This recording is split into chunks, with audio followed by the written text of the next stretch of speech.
During my marathon stream at the weekend, someone asked if I was using the PlayStation 4 camera here to stream.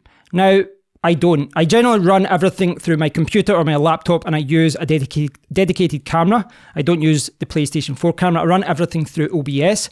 But if you're looking for a cheap way to start streaming, buy the official camera for the PlayStation 4 or the Xbox One. It's definitely the cheapest way to get going, but it isn't the best. In low light, this camera is terrible. And even if you've got good lighting, the camera isn't amazing. It really isn't. It's generally grainy. Even if you've got good light, it just doesn't look amazing. You can improve it in some areas, but you're quite limited as to what you do if you just stream directly through the PlayStation 4 or the Xbox One. But what I do is put everything through my laptop or my computer, and I use OBS. And you can use variations of OBS, Streamlabs, Stream Elements. You can also use XSplit, and there's a lot of applications out there. But what we'd like to do in this video is just show you what I used to stream and what I'm using to stream downstairs. Now, I will show you my overall, my complete setup upstairs another time. But down here, I want to show you this setup. This setup behind me, and you can see that Call of Duty is running in the background here. This is my portable-ish game streaming setup, but it's also my recording setup. The way that I've set it up here is that I just have to disconnect a few cables, and I can move everything over there and then sit on the couch with a few friends, and we can do like a podcast style video, or we can bring the couch over, face the television, and we can do game streaming using the same equipment. I just have to move some things around as far as the plugs and things like that. But I have set it up so that it's a little bit flexible. In fact, using this setup, I am recording this video right now. The only difference is that I'm using a different camera. I'm using the same audio interface, but I'm using a different camera just so that I can show you what's going on here. So I'd like to show you that now. I'd like to show you this whole setup, but I will say right off the bat, 1, this isn't perfect. 2, this isn't cheap. 3, I'm not finished with it yet. This is not what I want yet, but it's a good starting point for what I want to do. I want to introduce better lighting. The lighting right now, I'm kind of relying on lamps and things like that mainly, to be honest, just now, like overhead lighting. Doesn't look amazing. I want to perhaps introduce a second camera at one point. I need to improve my laptop. The laptop that I've got right now, the GPU can only really handle 720p at 60 frames per second. I need a newer laptop. So I'm holding out for a few weeks until Black Friday to get a new laptop, but right now, this old trusted ZBook G3 Studio, it's got like a Quadro GPU. That is really at its limit, but it's handling 720p at 60 frames per second. So I'm going to upgrade the laptop, but I've got the start of a very good setup here. So let's bring the camera over and I'll give you a closer look at what's actually going on here. So this is pretty much what I will see when I'm game streaming. If I sit here, this is roughly the position I will sit in the couch. And the first thing you can see is my Shure SM7B microphone. And that's the microphone I'm using just now. Now that cost me it was about $350 with that, with the FET head. I've got this Rode PSA1 boom arm. That's about another £60 here in the UK. And then I've got 2 laptops. Now you don't need 2 laptops per se. I just find it easier to set it up that way because I'm running everything through OBS. I've got my camera cable running in there. I've got my audio interface going in there. At the other side, I've got a USB hub. It's not a Thunderbolt hub, but it does have a USB Type-C connection. And that is where the Elgato is going into. And it's just because the limitation of this laptop, I only have one USB hub, which means that I can't run the Elgato and the camera at the same time, which is why I'm expanding it using the hub. Now, what I use the second laptop for, the Surface laptop over there, I use that for checking the videos okay, looking at comments, and just making sure that everything is okay. Game controller, my phone, and a charger, just to keep my phone charged. I can also check things on my phone. Saves me jumping into the browser and things like that as well. So it's quite a minimal setup in a way. Right now, I've only got one PSA1 and Shure, but upstairs I have another. So I've not got it set up right now because it's just me, but I do have another boom arm and another microphone like this upstairs. So the microphone that I'm using just now, and I'll zoom back just now just to show you. So I have another one of those upstairs, and the idea is that anyone that's sitting with me can also use this microphone. Now, as I was saying before, if you look down there, I can zoom in a little bit, You might be able to see the blue Yeti in the background. I'll show you a little bit closer when I'm down that area. But yeah, the blue Yeti is a very good microphone. In some situations, I'll maybe use that instead. The audio is not good, but it means that I can take this off the desk. We don't have to use headphones and things like that. Now, the other thing that you might notice down there is the headphone app. Now, that, right now, with one person recording, that is not 100% necessary, but if I don't use that, I need to plug in the headphone cable right over there, and it's just a little bit too far away. So it's a little bit easier to run it through the headphone app. Now, the headphone app is good because, well, for one, it allows me to extend the cable. Two, it allows me to increase the volume, and I can control the volume a lot easier, and I don't have to go all the way over there to change it. But three, this has got four headphone inputs, and I can connect 4 different headphones to the back there, which means that if there's 4 people here playing or 4 people being interviewed or chatting, we can all control the volume of our headphones, and we can hear the audio, the mic levels, the game level, everything. We can control how loud it is because everyone's got their own preference, and perhaps they're using their own headphones as well, which means that they want to set it up at, well, their own level. You might have one set of headphones which are quite loud, one which are quiet, etc. So you can control it all through that. It's a nice little accessory. I picked up secondhand actually for about 30, but that one retails about 65. You do get ones that just split the audio and they don't amplify it, but that actually amplifies it as well. So yeah, that's what I see at the front. Now at the back there, and I'll show you this closely in a second, you've got the tripod. It's kind of hard to see this because the lighting in this room, as I was saying, it's not great. But I've got a tripod, I've got the audio interface, I've got a little light, and I've got the camera. Now, over there, behind there, I have the hub, which connects to my laptop. And through the hub, I am running the Elgato HD60S Plus, which is what is recording the audio and the video from my PlayStation 4. Now, that hub is quite useful because it does allow me to connect another device. It basically increases the bandwidth because I'm running it through the Thunderbolt 3 port, but it also adds a couple of extra USB ports as well, which is quite handy if I need to connect lights or anything else USB powered. I can connect it up down there. But what I'm trying to do is run anything USB powered down there at the adapter. Now, one thing you will notice is that, well, you might not notice actually because there's about 1,000 cables down there, but the audio interface is actually being plugged directly into the wall on the left there. Now, the reason is if I run it through an adapter, then I run it into a lot of noise, a lot of interference. It's practically unusable. So effectively, if I'm using that audio interface, I need to either run it on batteries or I need to plug directly into the wall. Running an audio interface directly into a multi-adapter, it just introduces a lot of problems. So I try and avoid that wherever I can. But I'm going to just go over here, just sit over here for a second, and I'll explain what's happening in this part, because behind the computer, the computer is receiving everything here. It's receiving the signal from the audio interface, which is the white cable. Is that correct? Yes, it is. And the blue cable is the camera, and at the other side we've got the Elgato ring. So 3 cables: audio interface, camera, Elgato. It's pretty simple when you say it like that.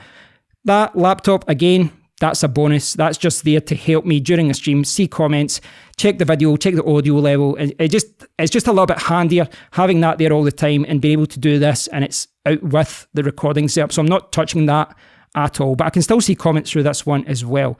So let's look at the back here and look at what's actually being used to record everything. So this is, I guess, the middle area. You've got the laptops here, and you can see the back of the headphone amp. And if I zoom in here, you can see more about this headphone amp I was talking about. And I've just got a single 3.5mm cable. This one is really flexible because you can use a 1/8 inch or a 1/4 inch, so 3.5 or 6.25mm cable as an in. And you can use it the same with the microphones. You don't have to use an adapter if you don't want to. Very, very flexible. Fantastic purchase. Really, really happy with it. That's fantastic. It really is fantastic. There's more cables down here. That's my laptop plug. I've tried to do cable ties. What I find with all this kind of thing is that you start with cable ties and then it's all tidy. It's all looking great. Over time, you pull things along the way and the cables just kind of come out. And I found that upstairs as well. And upstairs, I must have, I was going to say 1,000 cables lying, but it does look like I've got over 50 cables upstairs and it's an absolute mess, but that is for another day. So this tripod is about 100 or so. It's a really good tripod though, because this one works, it has a horizontal arm, and the horizontal arm is really, really good because it allows me to go up and then bend it over like that, go up like that and then bend it over, and then you can put the camera and all that in lots of different positions. But right now, using it a very simple way, just a basic tripod, and you could get away even with a basic light stand, I guess, as well. But this amount of equipment, yeah, you maybe want to be careful with that, but that is something I need to be careful with. I might switch this and use a different tripod. I've got a heavier laptop upstairs, so I might change to that, because the way it is just now, if anyone bumps into that, there is a chance that it could fall over. This is the cable going into the audio interface, and it is the one that I'm recording with right now. That goes all the way to my Shure. So yeah, that's how I'm recording right now, and you can see the audio levels there. Now this is the Zoom. If I can turn it around here, this is the Zoom F8. This is my new audio interface, and this is amazing. I absolutely love this. This is the best audio recording equipment that I have, and it's fantastic. 8 XLR inputs. You can actually add another 2, and when I record, I can do it to 2 SD cards. Now, the way that I've got it set up here with the light is not practical per se, because when you're recording, obviously this is in the way, and that's not ideal, and it kind of hides the levels as well. But when I've got my mic set up, I know the audio levels, I know everything's okay, and I can monitor the audio level through the laptop as well, through OBS, so it's not a problem.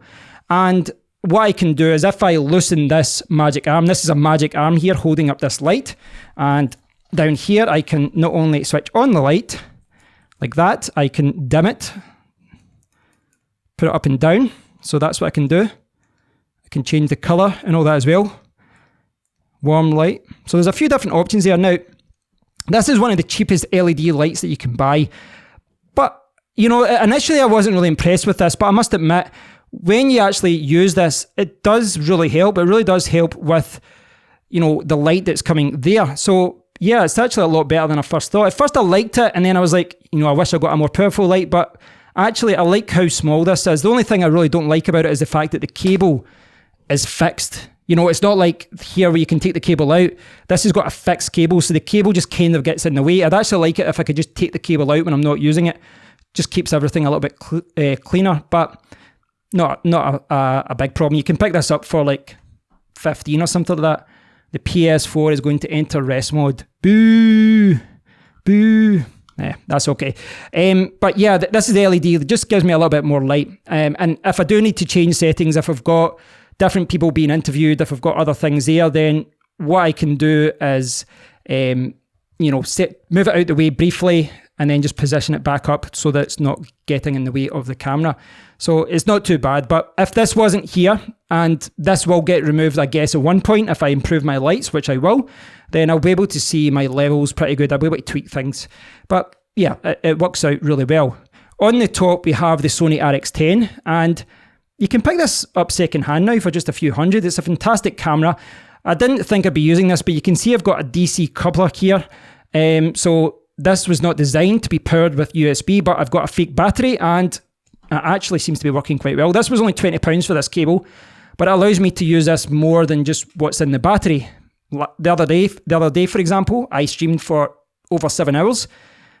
No problems at all with this. So yeah, I was a little bit concerned that was going to cause problems, but all in all, it works really well. Yeah, it works really well. So this is not the most expensive camera out there, but it's amazing how much good lighting can change a good camera to look like a bad camera, and vice versa. There's a lot newer cameras out there, but with the right lighting, this will look amazing. Can only do 1080p, but I'm streaming anyway. So yeah, that isn't an issue. So as far as what's going on here, I've got my light there to control it. And again, just turns that on and off. Audio recorder stroke interface, camera, and that's it. Now, initially I was actually using this light and I put it on top here, but it was getting in the way, and it's kind of still getting in the way here a little bit. There are certain times in the game where something happens and I just can't see. I just can't see what's going on. Before, it was much worse. When I streamed the first time with this, I had this above, and yeah, that was a mistake. It's that, I did it above here initially so that I wasn't getting in the way of the audio interface, but it just got in the way of the screen. It was covering the screen. It was actually, I died a few times because I didn't actually, I couldn't actually see what was happening. So it actually works out a lot better there, and then I just move it if I need to tweak anything. You can look around the corner and kind of fix things as well. If I found that this was, another problem, a bigger problem, for a particular type of game, I could make this go down lower with the tripod, but there is a risk that then you're not level then with this camera. But I can put my television up higher.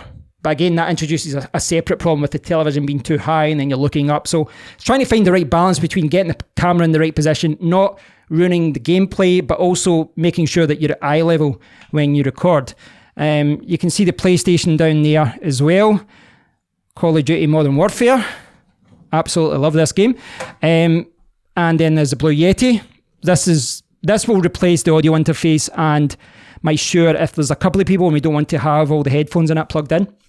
You can buy an XLR version of that, which I am tempted to do because it means I can run it through this and I can, apply a limiter and do different things. So that is something for me to think about in the future. But right now, USB, that does work really well. The other hard drive there, that's actually backup games for the PlayStation. Second controller. You can see the Elgato in the background there, behind the PlayStation 4 there. And then I've got my hub down there. Now, all of this, it's not tidy. It's not tidy. I mean, you can see my washing being dried in the background. You can see that this is not a professional setup, but all of this does work.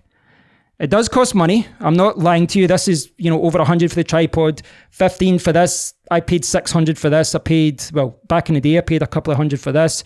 This is only 10, 15. The Elgato is like 200. The Thunderbolt, the USB 3.1 hub, that's like 130 or something like that. Then you've got the laptops as well. All of this is expensive, but the way that I'm looking at it is that I'll pick things up here or there, and then over time I will have the setup that I want. So I hope you've enjoyed this look at my portable-ish recording setup for interviews, for podcast style videos, and for game streaming. You've also had a look at my underwear in the corner. That's just what happens when you forget to move that out of the shot. But I hope you've got a better understanding now of how I actually recorded my video the other day. Now, I'm sure there's some of you out there that will say, I can't believe that's how bad your stream looked and you've spent thousands on equipment, and I can do the same with a good lamp and a PlayStation 4 camera. Again, there's a lot of things that I need to tweak. I need to improve the lighting. One of the reasons I've not picked up other lights just yet is because I don't want to have too much stuff around here, but I think at one point I'm going to have to just buy lights. I'm just testing some lights upstairs. You've probably noticed that as well in some of my videos. The lighting has been a lot better, so I'm trying to tweak things. I'm always trying to introduce different lights to the setup down here to see, that works really well. I'll pick up a second one of those, or that one's too harsh or it's too big. I'll pick up a second one of those. As I said, this is just a starting point of where I want my downstairs recording setup to go.